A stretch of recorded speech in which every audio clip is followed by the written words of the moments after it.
Welcome back professor గారు. ఒకప్పుడు మనం చూసేవాళ్ళం ఉన్నత వర్గాలు ఉన్నత ఉద్యోగాలు చేసే వాళ్ళ బిడ్డలు మాత్రమే సివిల్ సర్వీసెస్కి ఎంపిక అయ్యేవారు. మధ్యతరగతి వారు కానీ గ్రామీణ ప్రాంతాల వారు కానీ చాలా అరుదుగా ఎంపిక అయ్యేవారు. కానీ ఇప్పుడు ట్రెండ్ మారింది సార్. రీసెంట్గా ఈ సివిల్స్ విజేతల్లో తెలుగు వారిని చూసుకుంటే కనుక ఎక్కువ మంది మధ్యతరగతి వారే.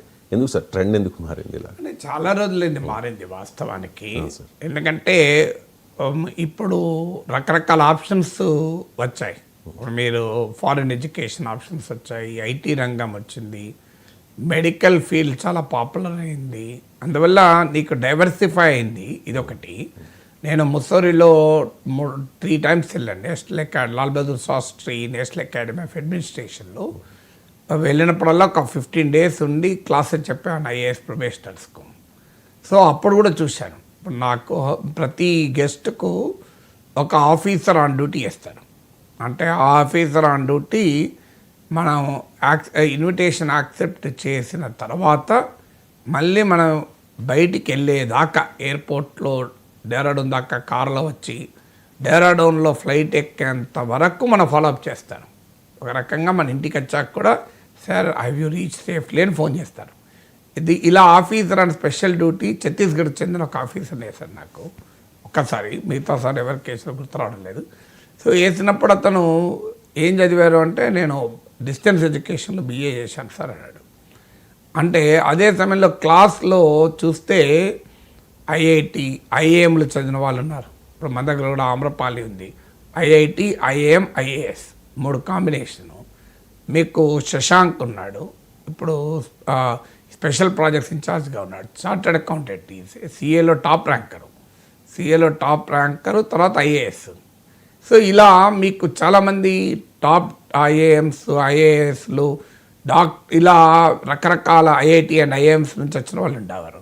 నేను ఇప్పుడు Birla institute of technology sciences bits హైదరాబాద్లో 4 ఏళ్ళు పాఠాలు చెప్పేటప్పుడు కరెంట్ అఫైర్స్లో పేపర్ కూడా చెప్పేవాడిని. దాదాపు హయ్యెస్ట్ పాపులర్ సబ్జెక్ట్స్ బిట్స్లో ఎవరు ఏ క్లాసులకు అత్యధికంగా వస్తున్నారో అనేది అలా డైరెక్టర్ చెప్పాడు. 2 సార్, ఒకటి మీది కరెంట్ అఫైర్, రెండోది భగవద్గీత అని. సో రామకృష్ణ మిషన్ స్వామీజీ చెప్పేవాడు భగవద్గీత మీద ఒక కోర్సు. సో నేను కరెంట్ అఫైర్స్ పైన ఒక కోర్స్ చెప్పాను, ఇష్యూస్ ఇన్ ఇండియన్ ఎకానమీతో పాటు. 200 మంది హాజరయ్యేవారు. పెద్ద హాలు, మీటింగ్ హాల్ నిండిపోయేది. సో సహజంగా బిట్స్లో అటెండెన్స్ ఉండదు, నార్మల్ క్లాసులో చాలా తక్కువ ఉంటారు. అలాంటిది 200 మంది ఉండేవారు. అంటే అక్కడ కూడా సివిల్స్ ప్రిపేర్ అయ్యేవారు గణనీయంగా ఉండేవారు. సో ఈ ట్రెండ్ మారింది ఏంటంటే మీకు IITs, మెడిసిన్ చేసేవారు కూడా ఇప్పుడు IAS రాస్తున్నారు. దీనికి కారణం ఏంటి అంటే, ఒకటి ఆస్పిరేషనల్ ఇండియన్. ఒకప్పట్లాగా రీకన్సైల్ అవుతలేరు. చదువు పైన లేదు, ఉద్యోగం పైన పట్టుదల పెరిగింది. నాకింతే, నా లైఫ్ మేము ఇంతే, మా పరిస్థితి ఇంతే, ఇంతకన్నా ఎక్కువ నేను ఆస్పైర్ చేయలేను అనే పరిస్థితి లేదు ఇప్పుడు. ఒకప్పుడు మీకు మిడిల్ క్లాస్లో 10వ తరగతి పాస్ అయితే పాలిటెక్నిక్ చేయిద్దామా, ఇంకా కొద్దిగా లోయర్ మిడిల్ క్లాస్ అయితే ITI చేయిద్దామా అనుకునేవాళ్ళు. ఇప్పుడు మిడిల్ క్లాసే కాదు, లోయర్ మిడిల్ క్లాస్ కూడా మీరు ఇంజనీరింగ్ వచ్చేస్తున్నారు. సో అందువల్ల ఆస్పిరేషనల్ లెవెల్స్ పెరగడం ఒక కారణం. ఇది మొదటి కారణం. రెండో కారణం ఏంటంటే రీజనబుల్లీ బెటర్ ఎడ్యుకేషన్ టౌన్స్లో కూడా వచ్చేసింది. మీరు ఇప్పుడు వరంగల్ అయిపోండి, కరీంనగర్ అయిపోండి, మీరు చిన్న ఊరు రాజమండ్రి అయిపోండి, మంచి స్కూల్స్ కూడా వచ్చేసాయి. సో ఈవెన్ పేరెంట్స్ కూడా, మిడిల్ క్లాస్ పేరెంట్స్ కూడా చాలా తమ ఎంత కష్టమైనా మంచిదే పిల్లలకు ఎడ్యుకేషన్ ఇవ్వాలి అని ఇస్తున్నారు. సో ఒకప్పుడు పిల్లల ఎడ్యుకేషన్ పైన ఇంత ప్రియారిటీ లేదు. అందువల్ల ఎందుకంటే మిడిల్ క్లాస్కి ఉండే ఛాలెంజ్ ఏంటంటే వాళ్ళకి ఏ ఆస్తులు ఉండవు, అసెట్స్ ఉండవు. దానివల్ల చదువు మీద తప్ప ఇంకోటి లేదు మార్గం. ఇప్పుడు మేము 4 పిల్లలు, మా నాన్న స్కూల్ టీచరు, సాధారణ స్కూల్ టీచర్, రిటైర్ అయ్యే టైంకు జూనియర్ కాలేజ్ ప్రిన్సిపాల్గా రిటైర్ అయ్యారు. సో మా పరిస్థితి ఏంటి, మాకు సొంత ఇల్లు లేదు. మా నాన్న కష్టార్జితమై రిటైర్మెంట్ ముందు ఒక ఇల్లు కట్టుకోగలిగాడు. 1 ఎకరం పొలం లేదు, వ్యాపారం లేదు, ఆస్తులు లేవు, తాతల కాలం నుంచి వచ్చిన బంగారం నిల్వలు ఏమీ లేవు. ఏం చేయాలి, మాకు ఇంకో ఆప్షనే లేదు. మా నాన్న కష్టపడి జీతం తీసుకొస్తే, ట్యూషన్లు చెప్పి సంపాదిస్తే మేము 4 పిల్లలు చదువుకోవాలి, పెరగాలి. సో వర్షిప్ రెంటల్ ఇంట్లో ఉండేవాళ్ళం. సో మాకు అప్పుడు ఇంకో మార్గమే లేదు. అప్పుడు మా పేరెంట్స్ మాకు నేర్పింది ఏంటంటే, నాన్న మనకు వ్యాపారాలు లేవు, ఆస్తులు లేవు, తింటే కరిగే తాతల కాలపు నిలువలు లేవు. మనకున్నదేంటి? మనకున్నది చదువు తప్ప ఇంకోటి లేదు. అందువల్ల చదువుకుంటే మీరు జీవితంలో బాగుపడతారు, చదువుకోకపోతే అన్యాయం అవుతారు అన్నది డే 1 నుంచి నేర్పారు. ఇది మధ్యతరగతి కుటుంబాల్లో వస్తున్న మార్పు ఇది. అందుకే చూడండి, సాధారణ మిడిల్ క్లాస్ ఫ్యామిలీస్ కూడా తండ్రి దగ్గర ఉద్యోగం చేస్తున్న తల్లి బిడ్డలను పట్టుకొని హైదరాబాద్కి వచ్చి, విజయవాడకు వచ్చి ఇంటర్మీడియట్ చదివించుతున్నారు. మీకు ఎకరం పొలం అమ్ముకోనైనా ఇంటర్మీడియట్ చదివిస్తున్నారు. సో అందువల్ల ఎడ్యుకేషన్ పట్ల పెరిగిన ఆకాంక్ష, మధ్యతరగతికి మరో మార్గము లేదు చదువు తప్ప, చదువుకున్న ట్రాన్స్ఫర్మేటరీ పొటెన్షియల్, ఇవన్నీ కలిశాయి. ఒకప్పుడు చదువుకున్నా కూడా ఇంతటి అవకాశాలు లేవు. దాంతోపాటు కాన్ఫిడెన్స్ లెవెల్స్ పెరిగాయి. ఆస్పిరేషనల్ ఇండియన్ అంటారే, నేను ఆస్పైర్ చేయాలి అని. సో ఒకప్పుడు ఈ స్థాయిలో ఆస్పైర్ చేసేవారు కాదు. నా స్థాయిలో నేను ఉస్మానియా యూనివర్సిటీలో చదవాలని మాత్రమే ఆస్పైర్ చేశాను. నా పిల్లల స్థాయికి వచ్చే వరకు హార్వర్డ్లో చదవాలి, స్టాన్ఫోర్డ్లో చదవాలని ఆస్పైర్ చేశాను. ఆస్పిరేషనల్ లెవెల్స్ పెరిగిపోయాయి. సో ఈ ఆస్పిరేషనల్ లెవెల్స్ పెరగడం అనేది చాలా కీలకం. అది మీట్ కానప్పుడు ఫ్రస్ట్రేషన్ ఉంటే ఉండవచ్చు, కానీ అది అవసరం. మా అన్నయ్య కొడుకు మెడిసిన్ అన్నప్పుడు నేను ఎప్పటికీ అనేవాడిని. ఈ మధ్య నా యూట్యూబ్ ఛానల్ కూడా వీడియోలు చేశాను, డాక్టర్ కౌశిక్ అని. నాన్న, నువ్వు జాన్స్ హాప్కిన్స్ అన్న హార్వర్డ్ మెడికల్ స్కూల్లో చేరాలి నాన్న, వరల్డ్స్ టాప్ 2 మెడికల్ స్కూల్స్ అవి. అంటే మా అన్నయ్య ఉండి, అరే నువ్వు చాలా ఎక్స్పెక్టేషన్ పెంచుతున్నావు, రేపు రాకపోతే ఫ్రస్ట్రేట్ అవుతాడు, మెడిసిన్ వస్తే చాలు అన్నాడు మా అన్నయ్య. అన్న, నీకు మెడిసిన్ వస్తే చాలు అని ఉండొచ్చు, నాకు మాత్రం ఇక్కడే రావాలని. సో అల్టిమేట్గా వాడు సెలక్షన్ ప్రాసెస్ అయిన రోజు వాడు ఫస్ట్ చిట్టి ఓపెన్ చేయడంతోనే జాన్స్ హాప్కిన్స్ అని ఉంది. హార్వర్డ్ మెడికల్ స్కూల్ రిజెక్ట్ చేసి ఎండీకి జాన్స్ హాప్కిన్స్కి వెళ్ళాడు. తర్వాత ఫెలోషిప్కు హార్వర్డ్ మెడికల్ స్కూల్లో చదివాడు. ఇప్పుడు యూనివర్సిటీ ఆఫ్ కాలిఫోర్నియాలో ఈయన assistant clinical professor, united health కేర్లో ఈజ్ మెడికల్ డైరెక్టర్. సో వాడు ఇప్పుడు లాస్ ఏంజల్స్లో ఉన్నాడు. సో వాడు చూసి ఇమీడియట్గా ఫస్ట్ కాల్ బయటికి వచ్చాక మాకే చేశాడు, బాబాయ్ నువ్వు ఎప్పటికి అనేవా అని బాబాయ్ జాన్స్ హాప్కిన్స్లోనే వచ్చింది, హార్వర్డ్ మెడికల్ స్కూల్ రిజెక్ట్ చేశాడు. అంటే ఎందుకు ఈ అనుభవం చెప్పానంటే, అందరికీ సాధ్యం కాకపోవచ్చు. If you aim at the sky you will reach the tree top అంటారు. నువ్వు ఆకాశానికి ఎదగాలని కోరుకుంటే కనీసం చెట్టు మీదనే చేరుతావు కదా. If someone else can do it, why can't we do it? వేరే వాళ్ళు చేసిన మనం ఎందుకు చేయలేమండి? నాకు ఇప్పటి గుర్తు 77లో మా నాన్న illustrated weekly off India first time ఒక ఇంగ్లీష్ పత్రిక మా ఇంటికి పట్టుకొచ్చాడు. ఆ పత్రిక చాలా అట్రాక్టివ్గా ఉంటుంది, బొమ్మలతోని, సైజు కూడా చాలా అట్రాక్ట్. నేను మా అన్నయ్య కూర్చొని దాన్ని చూస్తూ ఉన్నాం 1977లో. మాకు అప్పుడు ఇంగ్లీష్ కూడా సరిగా రాదు. చూస్తూ అవి చూస్తే నేను చూసి, అన్నయ్య ఇలా రాయాలి నాన్న అన్నయ్య అన్న మావాడు ఉండి, బాగా బలుపున్నా నీకు ఇలా రాస్తావరా, ఇది చదువుతా అర్థమైతే లేదు నీకు అన్నాడు. అలా రాసినవాడు మనలాంటోడు కాకపోతే వాడు ఆకాశం దిగొచ్చింది అన్నయ్య అన్న. అంటే వీడి పొగరైతే తగ్గుతలేదని మా అన్నయ్య అన్నాడు. కరెక్ట్గా ఇది 77లో జరిగింది. 87లో ఇల్లస్ట్రేటెడ్ వీక్లీకి రాశాను నేను, 10 years తిరగకముందే. రాసి మా అన్నయ్య కాపీ పంపించాను. నీకు గుర్తుంది అన్నయ్య 10 ఏళ్ల క్రితం ఇందులో మనం రాయలేమన్నా, so I return for it అని. ఎందుకంటున్నానంటే ఇవాళ ఆస్పిరేషన్ ఏముంటే ఏదైనా సాధించవచ్చు, ఏదైనా సాధించవచ్చు.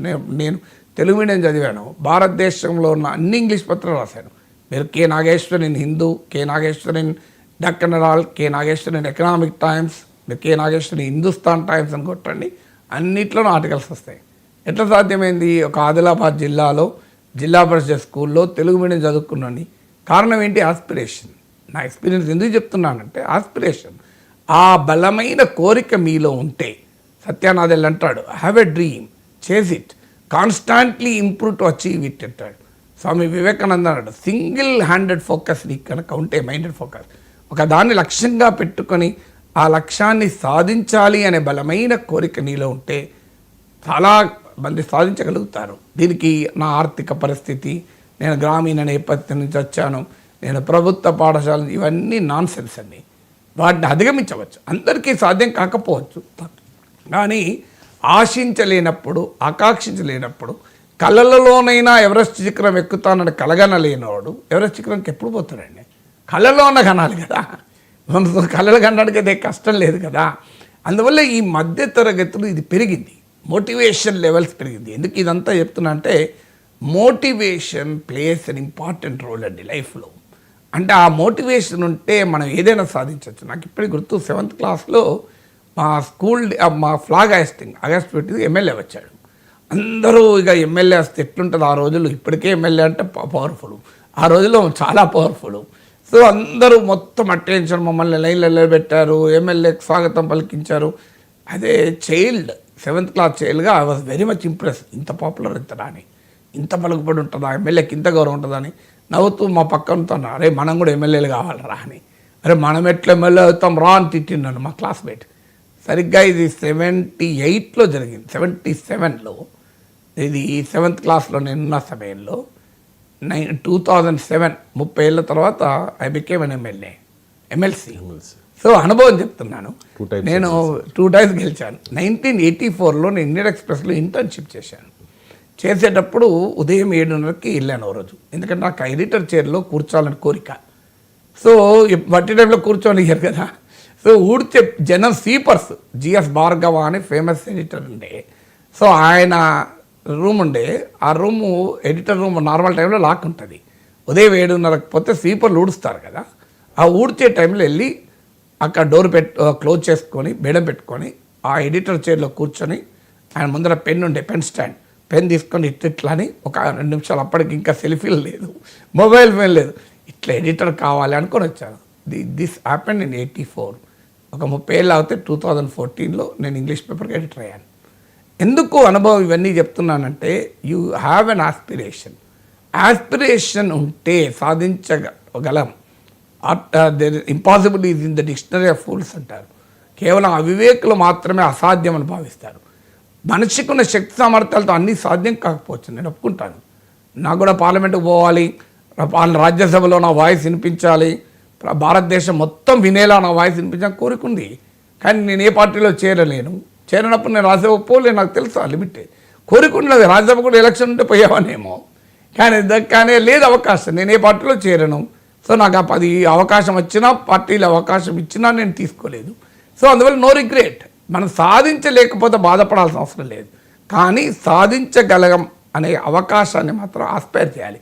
ఇది మిడిల్ క్లాస్ ఇవాళ ఐఏఎస్లో పెరగటానికి ఈ ఆస్పిరేషన్. నేను ముస్సోరిలో క్లాసులు చెప్పినప్పుడు వాళ్ళందరినీ ఇంటర్వ్యూలు చేస్తే నాకు వచ్చిన ఎసెన్స్ ఇది. ఒక బర్నింగ్ డిజైర్, ఒక మోటివేషన్, ఇది వాళ్ళని అక్కడ దాకా రప్పించింది. అందువల్ల మీరు అన్నారే ఉన్నత వర్గాలకే పరిమితం అనుకున్నది కాస్త సామాన్య మధ్యతరగతి ఎందుకు వచ్చింది అన్నది ఈ క్వశ్చన్ ఇవాళ నేను చూశాను, ఈనాడులో పేజ్ 1లో వచ్చింది. నాకు ఈ క్వశ్చన్ 2007 కన్నా ముందే వచ్చింది. నేను అప్పుడు ముస్సోరిలో అడిగాను ఒక్కొక్కరిని, మీకు ఐఏఎస్ కావాలన్న కోరిక ఎందుకు వచ్చింది అని. అందులో అత్యధికులు చెప్పింది మోటివేషన్, ఆస్పిరేషన్, బర్నింగ్ డిజైర్. అది సింగిల్ మోస్ట్ ఫ్యాక్టర్. మిగతా ఫ్యాక్టర్స్ అన్నీ నెక్స్ట్. ఇప్పుడు టెక్నాలజీ పెరిగిన తర్వాత నీకు కోచింగ్ తీసుకోలేని, డబ్బులు లేకపోయినా ఇబ్బంది లేదు. ఆన్లైన్లో నీకు బోలెడంత మెటీరియల్, బోలెడంత content. So absolutely no need. ఒకప్పుడన్నా నీకు హయ్యెస్ట్ కోచింగ్ ఉండాలి అనే ధోరణి ఉండే, ఇప్పుడు అది కూడా లేదు. ఆన్లైన్లో నీకు ప్రతి ఒక్కటి అందుబాటులో ఉంటుంది. ఆన్లైన్లో నీకు ప్రపంచ ప్రఖ్యాత విశ్వవిద్యాలయాల్లో ప్రొఫెసర్లు చెప్పిన పాఠాలు వినొచ్చు. స్కై ద లిమిట్, ఆస్పైర్, అంతే. అది మిడిల్ క్లాస్ ఎమర్జ్ కావటానికి కారణం. అది వాళ్ళలో పెరిగిన ఆ ఆస్పిరేషనల్ ఇండియన్ మనం మిడిల్ క్లాస్లో చూస్తున్నాం. సో అందువల్ల అది కరెక్ట్గా ట్రిగర్ అయింది కనుక ఇవాళ మిడిల్ క్లాస్ పెద్ద ఎత్తున సివిల్ సర్వీసెస్లోకి రావటానికి. ఇందులో ఇంకో ట్రెండ్ కూడా ఉంది. సాఫ్ట్వేర్ ఇంజనీర్లలో కూడా సమాజం పట్ల ఉండే కమిట్మెంట్ వల్ల క్వశ్చన్స్ ఏర్పడుతున్నాయి. నేను బిట్స్లో చూశాను. అంత టెక్నాలజీ బిట్స్ స్టూడెంట్స్ అంటే మీకు ఎవరేజ్ సాలరీ చాలా కలుముసుకొని 10 లక్షల సాలరీ ఉంటుంది, మినిమం 10 lakhs సాలరీ ఉంటుంది మినిమం. అంతకన్నా తక్కువ దాదాపు ఎవరికి ఉండదు. 10 ఏంది అసలు నిజంగా చెప్పాలంటే 15 lakh కన్నా మినిమం ఉంటుంది. సో బిట్స్లో చదివారంటే బ్రాండ్ వాల్యూతో 10 లక్షలు ఇయర్లీ. అలాంటి మరి ఐఏఎస్ ఎందుకు పోతున్నారు? ఐఏఎస్కి స్టార్టింగ్ సాలరీ ఎంత? మన సాఫ్ట్వేర్ ఇంజనీర్ సాలరీతో పోలిస్తే చాలా తక్కువ. చాలామంది తెలియదు. శాలరీ తక్కువనే ఎందుకు పోతున్నారు మీరు అనొచ్చు. సార్ సంపాదించవచ్చు, అందరూ అట్లా కాదు. సంపాదించిన ఐఏఎస్ ఆఫీసర్లు కూడా ఉన్నారు, చాలామంది ఉన్నారు. జీవితంలో ఏమీ సంపాదించిన ఐఏఎస్ అధికారులు, సిన్సియర్ ఆఫీసర్స్ కూడా ఉన్నారు. సో అందువల్ల ఎందుకు అంటే మేము ఎవరికి పనిచేస్తున్నాం, ఏ కంపెనీకి పనిచేస్తున్నామో అది తెలియదు. సిస్టమ్ ముందు కూర్చొని ప్రజలకు సంబంధం లేకుండా, ఎవరితో సంబంధం లేకుండా ఇదేంటి మేము ఇంపాక్ట్ క్రియేట్ చేయాలి, సొసైటీ పైన ఇంపాక్ట్ క్రియేట్ చేయాలి అన్న డిజైర్ పెరుగుతుంది ప్రజల్లో, యూత్లో పెరుగుతుంది. అందుకే మీరు గమనించండి, స్టార్టప్ల పట్ల క్రేజీ పెరిగింది, వాలంటరిజం పట్ల క్రేజీ పెరిగింది, చారిటీ పట్ల ఇంట్రెస్ట్ పెరిగింది, యాక్టివిజం పెరుగుతోంది, సంథింగ్ డిఫరెంట్ చెయ్యాలి అనే కోరిక బాగా పెరుగుతోంది. కారణం ఏంటంటే ఈ ట్రెండ్ మారింది. What is my commitment to society. నేను ఎంతకాలం ఈ సిస్టమ్ ముందు కూర్చొని నేను ఎవరికి పనిచేస్తున్నా, నా క్లయింట్ ఎవడో తెలియదు, నా మాస్టర్ ఓనర్ ఎవడో తెలియదు, ఓన్లీ పే స్లిప్ల కొరకు పనిచేయాలన్నా, నేను సమాజం పైన ప్రభావం చూపాలి కదా, ప్రజల జీవితాలని మార్చాలి కదా అనే కోరిక కూడా పెరిగింది. ఇది కూడా మిడిల్ క్లాస్ బిడ్డల్ని సివిల్ సర్వీసెస్ వైపుగా నడిపిస్తుంది. Right sir. ఇక పాడుతా తీగ ప్రోగ్రాంలో ఎలిమినేట్ అయిన తర్వాత